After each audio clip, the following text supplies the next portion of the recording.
कि मैं यहाँ पहली बार आया हूँ और मुझे कुछ खास अभी अनुभूति नहीं हो रही, मार्गदर्शन करें।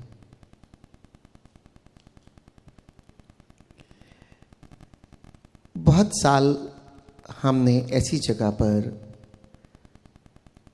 उस सिस्टम में काम किया, लोगों को मार्गदर्शन करने देने का, जहाँ पर तल निर्धारित थे कि नए व्यक्ति सिर्फ किसी खास कार्यक्रम में ही आ सकते हैं।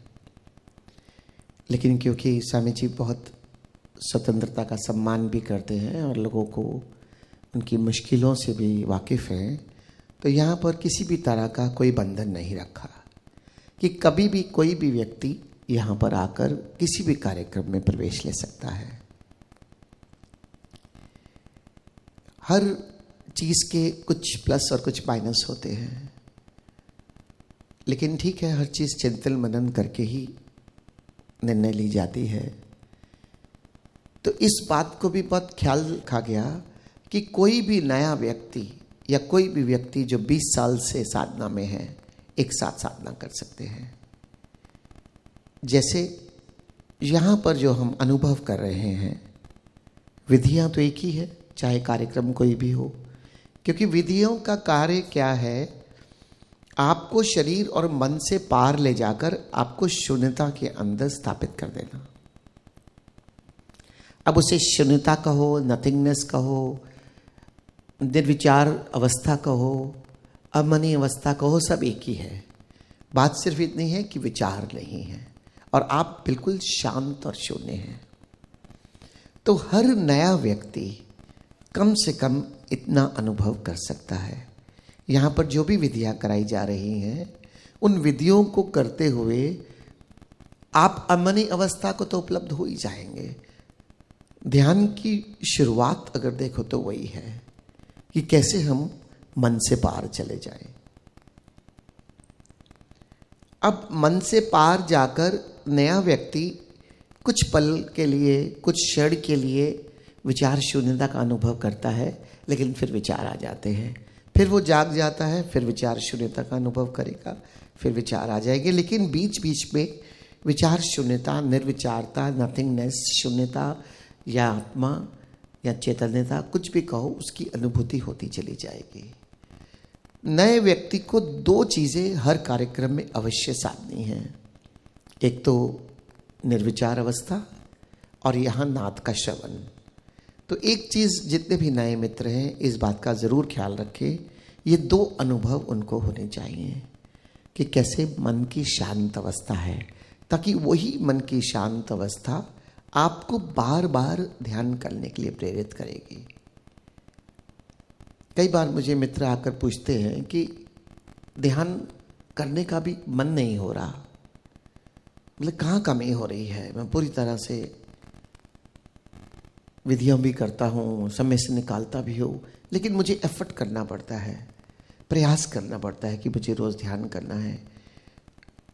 जबकि ध्यान एक चुम्बक होनी चाहिए कि आपको जिस दिन ध्यान ना करो उस दिन भीतर कोई कमी लगे कि आज कुछ छूट गया। सब मित्र इस बात का बहुत ध्यान रखें। ये चुंबक तब तक अनुभव नहीं होगी जब तक आप अपनी निर्विचार अवस्था के साथ तादात्म्य नहीं जोड़ोगे, क्योंकि यहाँ पर आपने थोड़ी देर शून्यता का अनुभव कर लिया, निर्विचार अवस्था का अनुभव कर लिया। अब यही निर्विचार अवस्था में जो शांति और आनंद की अनुभूति है, यही आपको मोटिवेट करेगी रोज ध्यान करने के लिए। अगर अनुभव नहीं होगा किसी भी तरह का, तो आपको मोटिवेशन नहीं होगी। क्यों? क्योंकि जिस तल पर हम खड़े हैं, यात्रा वहीं से शुरू होती है।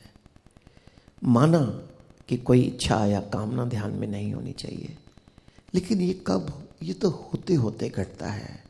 आज मैं बिल्कुल नया व्यक्ति हूँ, आज मैं मन के तल पर अगर जन्मों जन्मों से जीता आया हूँ और आज अगर मैं ध्यान शुरू कर रहा हूँ, तो आज तो मेरा मन उतना ही एक्टिव है, बल्कि चैतन्यता तो अभी मैंने जानी नहीं। आज तो मन वही भाषा समझेगा जिस भाषा को वो समझता है, तो आज तो वो लाभ देखेगा। आज तो उसको कोई ऐसी अवलंबन चाहिए जो उसे प्रेरणा दे कि वो बार बार ध्यान में जाए। Let's be realistic and practical. बिल्कुल स्पष्ट तौर पर मुझे बात करनी अच्छी लगती है। ये बनिया बुद्धि है, बनिया बुद्धि से शुरुआत करोगे तो एकदम थोड़ी चली जाएगी। ध्यान करते करते करते करते आप ऐसी अवस्था को उपलब्ध हो जाओगे जहाँ कोई कामना नहीं, कोई इच्छा नहीं, बस सिर्फ होना है। लेकिन ये सफर तो तय करना पड़ेगा। आप कैसे कह सकते हैं किसी नए व्यक्ति को कि आज आप ध्यान करने आए हैं, कोई कामना नहीं, कोई इच्छा नहीं, सब छोड़ दो? वो तो बेचारा समझेगा कि मुझे कहाँ डाल दिया और अपने अंदर स्ट्रगल ही करता रहेगा। धीरे धीरे ध्यान में हमारी चैतन्यता का विकास होता है। हमारी जो कॉन्शियसनेस है ये एलिवेट करती है, लेकिन ये एलिवेट जब करती है धीरे धीरे करती है। एक मनुष्य का ट्रांसफॉर्मेशन, रूपांतरण धीरे धीरे होता है। आप ये कामना खुद ही कर ले अगर कि ध्यान कराने वाले भी व्यक्ति कि आज ध्यान शुरू किया है और आज ही आपकी सारी कामनाएं मुक्त हो जाएंगी, तो ये इटसेल्फ ही कामना हो गई। एक इंसान, मनुष्य इस रूप में आया है, उसका एक पैटर्न है जीने का, और उस पैटर्न को वो बदलना चाहता है। वो दर्द में जीता है, पीड़ा में जीता है, क्रोध में जीता है, कामनाओं में जीता है। वो एक ही पल में तो नहीं उसका रूपांतरण हो सकता। ये प्रोसेस है, and we all are in process. कोई प्रोसेस में थोड़ा सा एडवांस है, थोड़ा प्रोसेस कोई आज शुरू कर रहा है, बस इतना ही भेद है, जो कोई बहुत बड़ा भेद नहीं। आज आप बुद्धत्व को कुछ उपलब्ध हो गए या नहीं हो गए या हो जाओगे, हाउ इट मैटर्स। हम लोग यात्रा में को ट्रैवलर्स हैं, हम संग साथ हैं, हमारा संग है, हम एक दूसरे के लिए प्रेरणादायी हैं। हम अपने व्यवहार से प्रेरणा देते हैं, हम अपने प्रेम से एक दूसरे को प्रेरणा देते हैं, हम एक दूसरे के साथ चलकर प्रेरणा देते हैं। यहाँ कोई कंपैरिजन नहीं है किसी का, क्योंकि कंपैरिजन तो मन करता है। हम तो यहाँ से मन से पार जीने के लिए प्रयास कर रहे हैं। तो इसलिए प्यारे मित्रों, अगर आप में से कुछ नए भी हैं तो निराश होने की आवश्यकता नहीं। कम से कम हर विधि के बाद थोड़ी देर अपनी शून्य अवस्था की अनुभूति कर लेना, और नाद श्रवण में आप पारंगत हो जाना, एक्सपर्ट हो जाना यहाँ जाने से पहले, कि नाद को ठीक से पहचान लो। वो भी कभी आएगा जाएगा। क्यों? क्योंकि विचार और नाद दोनों एक साथ नहीं रहेंगे। विचार चलेंगे तो नाद खो जाएगा, विचार शून्य होंगे तो नाद का श्रवण हो पाएगा। क्योंकि नाद मन के तल की घटना नहीं, आत्मा के तल की घटना है। तो जब जब आप अपनी आत्मा के साथ या शून्यता में या निर्विचार अवस्था में होंगे, तब तक आसानी से नाद श्रवण कर सकते हैं। तो इसलिए धीरे धीरे अपने आप ही जब घर जाकर भी प्रैक्टिस करेंगे, कॉन्शियसनेस का एलिवेशन होता रहेगा। और कम से कम हो सके तो 6 महीने में एक बार ज़रूर प्रोग्राम करें जो हमें प्रैक्टिस चाहिए, ताकि हम धीरे धीरे और ध्यान की गहराइयों में उपलब्ध हो जाएं। और जो थोड़े पुराने मित्र हैं, अब उनके लिए भी कह देता हूँ, अब उनका एलिवेशन और क्या होगा सेकंड स्टेप में। वो जो कभी कभी शून्यता की घटना घटती है, निर्विचार, उसके बाद विचार, तो धीरे धीरे निर्विचारता का क्षण बढ़ता जाएगा। ज़्यादा देर के लिए निर्विचार, ज़्यादा देर के लिए आपका अपनी शून्यता के साथ तादात्म्य गहराने लगेगा। फिर उसके भीतर आपका नाद, नूर, ये जो दिव्य अनुभूतियाँ हैं, उससे आपका एसोसिएशन स्ट्रांग होने लगेगा। तो अपनी कॉन्शियसनेस में आपका एकात्म बढ़ता चला जाएगा। और फिर एक दिन वो घटना घटती है कि आप आत्मा ही हो जाते हैं, और फिर ये घटना घटती है कि अब आप ही ब्रह्म हैं। तो ये प्रोसेस है रूपांतरण का। और यहाँ पर हर व्यक्ति का इसीलिए स्वागत है कि हम ऐसा अनुमान लगा सकते हैं, जैसे आपने पूछा, बहुत अच्छा किया पूछ लिया, ताकि हर व्यक्ति अपनी अपनी स्थिति के हिसाब से, अपनी अपनी अवस्था के हिसाब से जितनी एलिवेट उसकी कॉन्शियसनेस हो गई है, वो अपने अनुभवों को अपने आप उपलब्ध होता चला जाता है। क्योंकि एक कार्यक्रम भी अगर मान लो हमने तल रख भी दिए, उस तल में अगर मानो 10 कार्यक्रम करने के बाद आप 11वें कार्यक्रम में ही आ सकते हैं, लेकिन उस तल में भी अगर 100 आदमी है या 80 आदमी है, तो उनका भी तो तल अलग अलग है। कोई घर में बहुत ज़्यादा प्रैक्टिस करता है ध्यान की, कोई नहीं कर पाता अपने घर के वातावरण के हिसाब से, कोई उस पर अच्छी तरह से जी रहा है, कोई अभी प्रयास ही कर रहा है। तो साधना में हम को ट्रैवलर ज़रूर हैं, लेकिन कोई कौन एक कदम आगे, कोई कौन एक कदम पीछे, कोई अपने साथ। How it matters, we all are just co-travellers in the state of meditation, we are just trying to elevate our consciousness. So इसलिए बिल्कुल इस चीज़ की आप अपने भीतर कभी भी विचार को नहीं पनपने दो कि हमारा दल क्या है, या हम नए हैं या हम पुराने हैं। आपकी जो अस्तित्व की गत तरीके से आपकी जो चैतन्यता की स्थिति है, आप वही ग्रहण करते चले जाएंगे। एक उदाहरण मैं अक्सर अपने मित्रों को देता हूँ। ओशो का एक प्रवचन, कोई भी एक प्रवचन लगातार 1 महीना सुनना, और ये मैं आपको गारंटी देता हूँ, जब 30वें दिन सुनोगे उसमें से भी कुछ बातें आपको ऐसी लगेंगी जैसे पहले सुनी नहीं थी। तो ऐसा नहीं है कि आपने सुना नहीं था, लगातार सुनते सुनते सुनते सुनते सुनते सुनते प्रवचन में से आपने वो बातें अपने आप ग्रहण करनी शुरू की, जैसे सुनते सुनते आपका चैतन्यता का तल बढ़ गया। आप करके देखना ये प्रयोग, मैंने किया है 20 साल तकरीबन पहले। एक ओंकार सतनाम की एक सीरीज जिसमें 20 प्रवचन थे, मैंने एक प्रवचन कम से कम 20-25 दिन सुना, हर रोज बार बार, हर रोज बार बार एक ही प्रवचन। और आप महसूस करेंगे, आप चूक नहीं रहे किसी बात की, लेकिन ओशो की जो देशनाएं हैं वो आपकी स्थिति के अकॉर्डिंगली आप पर काम करते चले जाते हैं। और यही यहाँ पर है। सबका स्वागत है, नए मित्रों का भी, पुराने मित्रों का भी। बस जो हम कह रहे हैं आप बहते चले जाओ हमारे सुझावों से, और आप देखोगे कि अपने आप आपके भीतर, हाँ, जो हो रहा है, जो अनुभव हो रहा है, उसको रीलिव करना, अनुभव को। अगर शून्यता घटी है, उस शून्यता की याद बनाए रखना। विचार चले उसकी परवाह मत करना, लेकिन सारी ऊर्जा शून्यता की तरफ रखना। और फिर आप देखोगे कि आप उस शून्यता के अंदर गहरे चलते चले जाएंगे, चलते चले जाएंगे। One of my friend asked yesterday that I am just a new person here. I have not done meditation up to now, so I am not having such a big experiences or some experiences like this. What should I do? So I was telling them that this system of welcoming everyone in any program, we have done programs in one system where there is our levels, and the levels you have to do that, and after that you are allowed to the other level. But every system has plus and minus. So we have just thought about much on that, and we have just discussed everything, and we have made this system that everybody can come in any program. Because our consciousness level is keep on elevating as we do keep on doing meditations. And we will grasp as per our level of consciousness. So it is not, it hardly matters who is new, who is old. Only thing I suggest is just keep flowing with our suggestions. That's it, nothing else. And once you keep flowing, your consciousness will grasp automatically what you needed.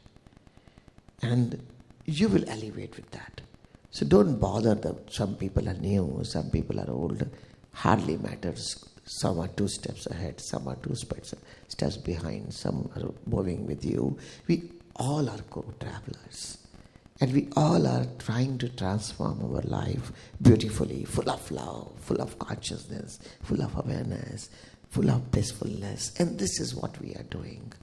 And as we keep on doing meditation, these experiences motivate us. Don't stuck in any of the experience, but relive the experience.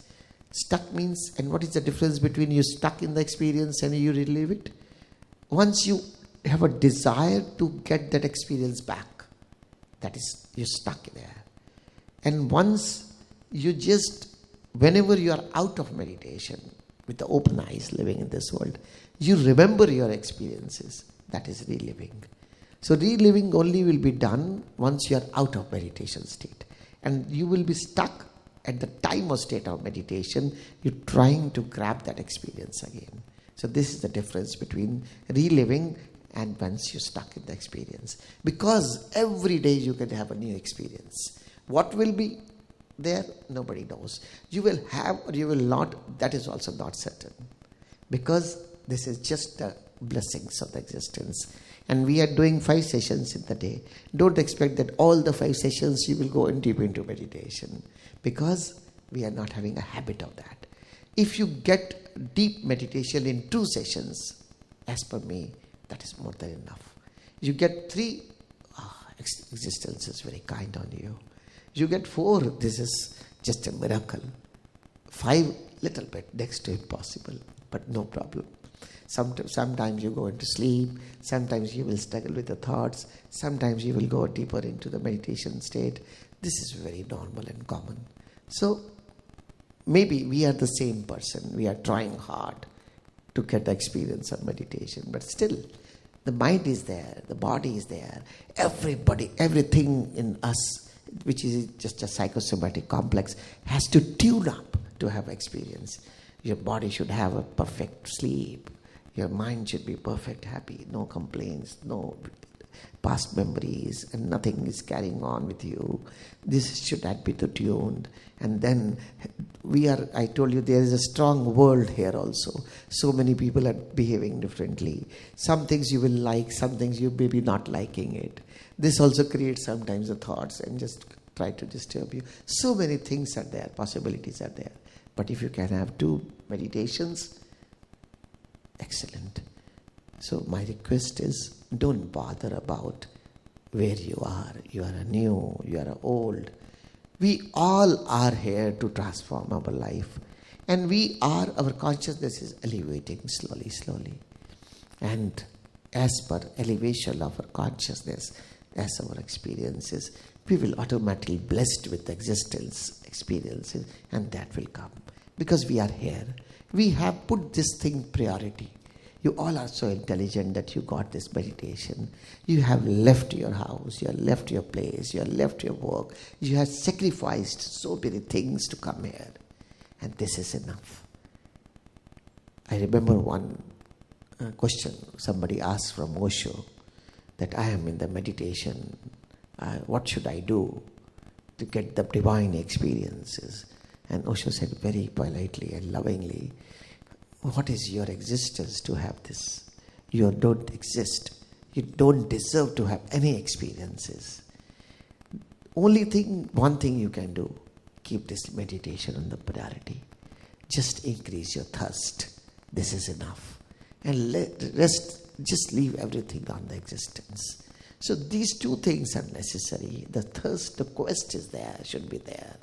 And your priority should be there. If 2 things are there, don't bother about anything. Just keep flowing. Enlightenment is our right. We are enlightened. We are born enlightened. Only the coverage of the mind layers have just broken us from the existence. And once we are here, that has to happen anytime. How it matters today, tomorrow, day after, how it matters. But just one thing is very necessary. Keep it on the priority. Keep on just increasing your quest and thirst. That's it.